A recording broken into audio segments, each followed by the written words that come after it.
Hello everyone, so in this lecture we gonna study about the light, जो कि आपके class 10th के physics का one of the most important chapter है। ठीक है, तो सबसे पहले ये चीज़ समझते हैं कि व्हाट इज लाइट।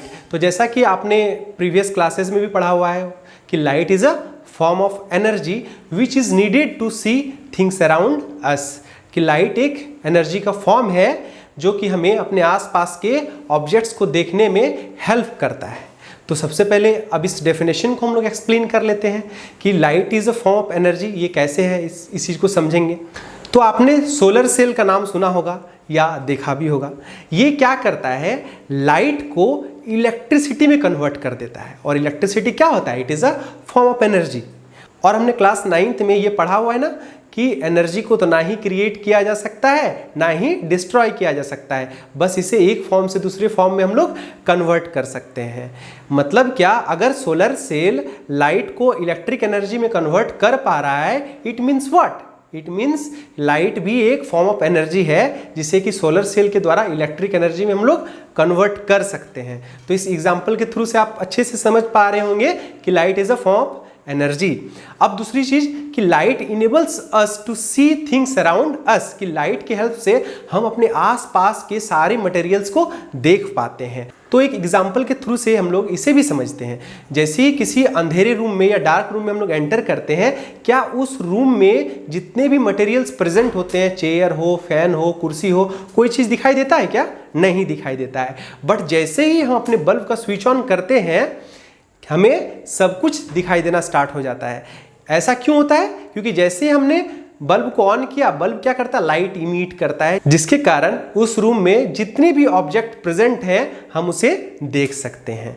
तो इसके डेफिनेशन को हमने समझ लिया कि लाइट फॉर्म ऑफ एनर्जी कैसे है और ये कैसे हमें किसी ऑब्जेक्ट को देखने में हेल्प करता है। हालांकि जिस प्रोसेस के थ्रू से ये हमें किसी ऑब्जेक्ट को देखने में हेल्प करता है उसे रिफ्लेक्शन कहते हैं, जिसे कि हम लोग नेक्स्ट टॉपिक में अच्छे से स्टडी करेंगे। अब हम लोग चलते हैं, इसके कुछ प्रॉपर्टीज को स्टडी कर लेते हैं। तो इसका जो पहला प्रॉपर्टी है वो है कि it is a form of electromagnetic wave. तो क्लास 9th में आपने वेव के बारे में पढ़ा होगा ना कि वेव के दो काइंड होते हैं, एक को कहते हैं मैकेनिकल वेव और एक को कहते हैं इलेक्ट्रोमैग्नेटिक वेव। तो मैकेनिकल वेव किसे कहते हैं? तो वैसे वेव जिसे ट्रेवल करने के लिए मीडियम की जरूरत होती है उसे हम लोग क्या कहते थे, मैकेनिकल वेव। जैसे कि साउंड वेव होता था ना, उसे ट्रेवल करने के लिए मीडियम की जरूरत होती है। बट लाइट में ऐसा नहीं है। लाइट क्या है, it is a kind of electromagnetic wave. मतलब इसे ट्रेवल करने के लिए किसी भी मीडियम की जरूरत नहीं होती है। तो ये इसका पहला प्रॉपर्टी हो गया। अब चलते इसके दूसरे प्रॉपर्टी पे। इसका जो दूसरा प्रॉपर्टी है वो है light tends to travel in a straight line, कि लाइट हमेशा स्ट्रेट लाइन में ट्रेवल करता है। इसे हम लोग एक एक्सपेरिमेंट के थ्रू से भी समझ सकते हैं। जैसे कि एक अगर जलता हुआ कैंडल ले और उसे एक स्ट्रेट पाइप के थ्रू से अगर हम उसे देखने की कोशिश करें तो वो विजिबल हो जाता है, मतलब उसे हम लोग आराम से देख पाते हैं। लेकिन अगर उसी कैंडल को एक बेंडेड पाइप के थ्रू से अगर हम लोग देखने की कोशिश करेंगे तो हम उसे नहीं देख पाते हैं। ऐसा इसलिए होता है क्योंकि इस कैंडल के थ्रू से जो लाइट इमिट हो रही है वो हमेशा स्ट्रेट लाइन में ही ट्रेवल करेगी। इसलिए जब हम इसे एक स्ट्रेट पाइप के थ्रू से देखते हैं तो ये हमें विजिबल हो जाती है। लेकिन जब हम लोग बेंडेड पाइप के थ्रू से अगर इसे देखते हैं तो ये हम विजिबल नहीं होती है। क्यों? क्योंकि ये जो लाइट रेज है ये हमारी आंखों तक नहीं पहुंच पाती है। अब इसका जो नेक्स्ट प्रॉपर्टी है वो है कि इट हैज ड्यूअल नेचर। मतलब कि there are two theories about the nature of light. ठीक है, जो पहला थ्योरी है वो ये कहता है कि light is a kind of electromagnetic wave. लेकिन जो अगला थ्योरी है वो ये कहता है कि light is stream of particles, कि लाइट जो है छोटे छोटे पार्टिकल्स का स्ट्रीम है। और उन पार्टिकल्स को हम लोग क्या कहते हैं, फोटॉन्स कहते हैं। ठीक है, जिससे कि हायर क्लासेस में हम लोग और अच्छे से स्टडी करेंगे। तो अब क्वेश्चन ये आता है कि इसके हम लोग ड्यूअल नेचर को क्यों स्टडी करते हैं। मतलब हम लोग कभी कभी ये क्यों एज्यूम करते हैं कि it is a stream of particles और कभी ये क्यों एज्यूम करते हैं कि it is a kind of electromagnetic wave. तो मैं आपको यहाँ पे बताना चाहता हूँ कि लाइट जो है ये बहुत ही भास्ट चीज़ है, ये बहुत सारे फिनोमेनाज को सोज करती है। ठीक है, तो कुछ इसके फिनोमेना ऐसे हैं उसे तभी हम लोग एक्सप्लेन कर पाएंगे जब उसे स्ट्रीम ऑफ पार्टिकल्स हम लोग एज्यूम करें, जैसे डायफ्रैक्शन। ठीक है, और कुछ कुछ फिनोमेना ऐसे हैं उसे तभी एक्सप्लेन कर पाएंगे जब इसे हम लोग एज अ वेव कंसीडर करें, जैसे कि इंटरफेरेंस ऑफ लाइट हो गया, ठीक है। तो हालांकि इन सारे चीजों को हम लोग आगे 12th में हम लोग स्टडी करेंगे। मॉडर्न फिजिक्स में जब हम लोग आगे जाके पढ़ेंगे तो इन दोनों ही नेचर को कंबाइन करके हम लोग पढ़ते हैं क्वांटम थ्योरी ऑफ लाइट, जिसमें कि हम लोग दोनों ही नेचर को और अच्छे से स्टडी करेंगे। इस चैप्टर में हम लोग दो तरह के ऑब्जेक्ट्स को स्टडी करेंगे। सबसे पहला लुमिनस ऑब्जेक्ट और दूसरा क्या है, नॉन लुमिनस ऑब्जेक्ट। तो लुमिनस ऑब्जेक्ट किसे कहते हैं? वैसा ऑब्जेक्ट जो कि लाइट इमिट कर रहा होता है उसे हम लोग क्या कहते हैं, लुमिनस ऑब्जेक्ट। जैसे कि बल्ब हो गया, ट्यूबलाइट हो गया, स्टार हो गया, सन हो गया, ये सारे क्या है, लुमिनस ऑब्जेक्ट। और जो दूसरा है वो क्या है, non luminous object. Non luminous object किसे कहते हैं? वैसे ऑब्जेक्ट जो कि लाइट इमिट नहीं करता है उसे क्या कहते हैं, नॉन लुमिनस ऑब्जेक्ट। जैसे कि चेयर हो गया, फैन हो गया, टेबल हो गया, कुर्सी हो गया, इसके बहुत सारे एग्जांपल हैं जो कि नॉन लुमिनस होते हैं। अब हम लोग कुछ कुछ टेक्निकल टर्म्स को डिस्कस कर लेते हैं जिसका कि यूज हम लोग इस चैप्टर में करने वाले हैं। तो सबसे पहला टर्म है रे।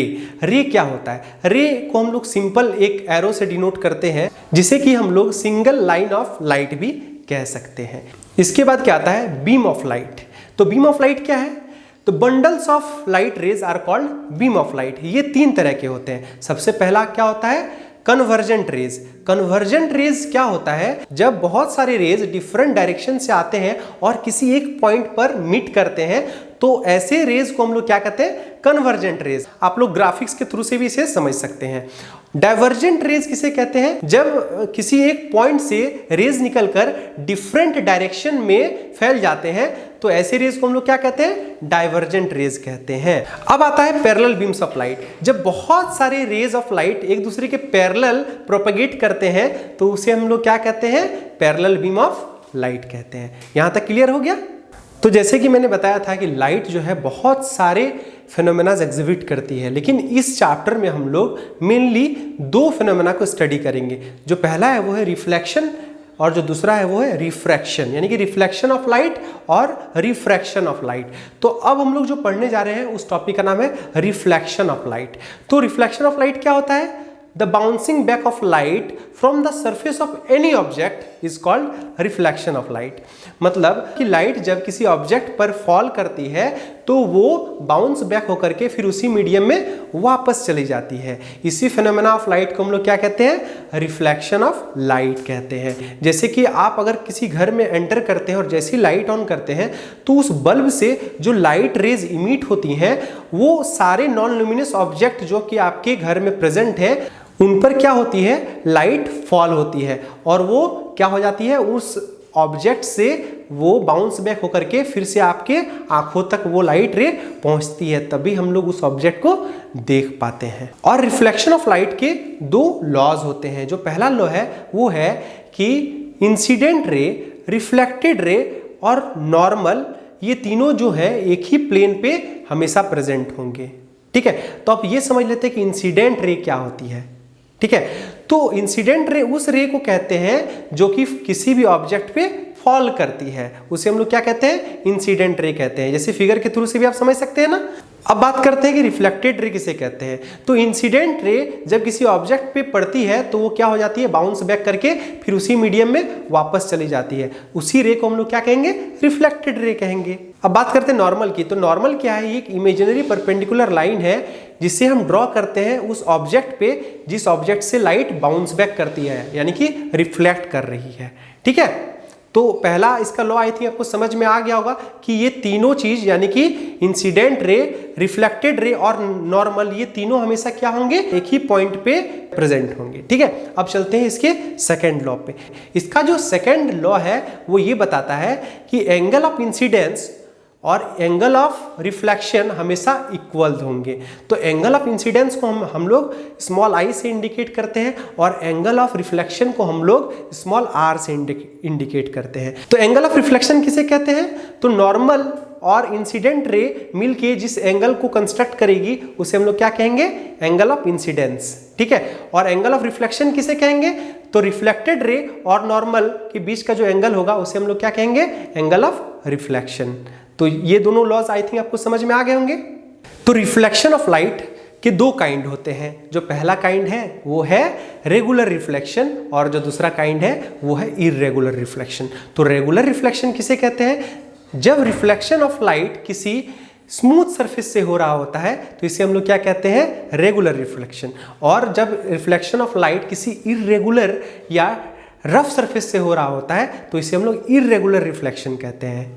जैसे कि मान लो रिफ्लेक्शन ऑफ लाइट किसी मिरर से हो रहा होता है, तो मिरर क्या होता है? बहुत ही स्मूथ सरफेस होता है उसका ना, तो उसे हम लोग रेगुलर रिफ्लेक्शन कहेंगे। लेकिन जब रिफ्लेक्शन ऑफ लाइट किसी वॉल से या टेबल से या चेयर से हो रहा होता है जिसका कि सरफेस क्या होता है? थोड़ा रफ होता है, तो वैसे रिफ्लेक्शन को हम लोग क्या कहेंगे? डिफ्यूज रिफ्लेक्शन कहेंगे या इर्रेगुलर रिफ्लेक्शन कहेंगे। अब हम लोग बात करने जा रहे हैं इमेज पे कि व्हाट इज इमेज। तो इमेज क्या होता है? ये वो पॉइंट होता है जहां पर दो रेज आपस में मिलती हैं या मिलती हुई अपीयर होती है। तो ऐसे इसे कह सकते हैं ना, it is a point where two rays meet और अपीयर्स टू मीट। और इमेज जो है दो तरह के होते हैं, पहला हो गया रियल इमेज और दूसरा हो गया वर्चुअल इमेज। तो रियल इमेज किसे कहते हैं? जब दो लाइट रेज एक्चुअली में एक पॉइंट पर आकर के मिलते हैं तब रियल इमेज का फॉर्मेशन होता है। When two light rays actually meet then real image is formed. अब रियल इमेज की जो दूसरी प्रॉपर्टी है वो ये है कि it can be obtained in screen, कि इसे हम लोग आराम से स्क्रीन में ऑब्टेन कर सकते हैं। यानी कि जैसे कि आप थिएटर में जाते होंगे और कोई फिल्म लगी होती है उसे देखते हैं, तो वो किसका एग्जाम्पल है? वो रियल इमेज का एग्जाम्पल है। आप टेलीविजन में जो इमेज देखते हैं वो किसका एग्जाम्पल है? रियल इमेज का एग्जाम्पल है। और इसका जो थर्ड प्रॉपर्टी है वो क्या है कि इसमें जो इमेज का फॉर्मेशन होता है वो इन्वर्टेड होता है, मतलब कि उल्टा होता है। ठीक है, अब हम लोग बात कर लेते हैं वर्चुअल इमेज पे। ठीक है, तो वर्चुअल इमेज कब फॉर्म होते हैं? जब दो लाइट रे अपीयर होते हैं किसी एक पॉइंट पे मिलते हुए। यानी कि हम लोग ऐसा भी कह सकते हैं ना, when two light rays appears to meet at a point then virtual image is formed.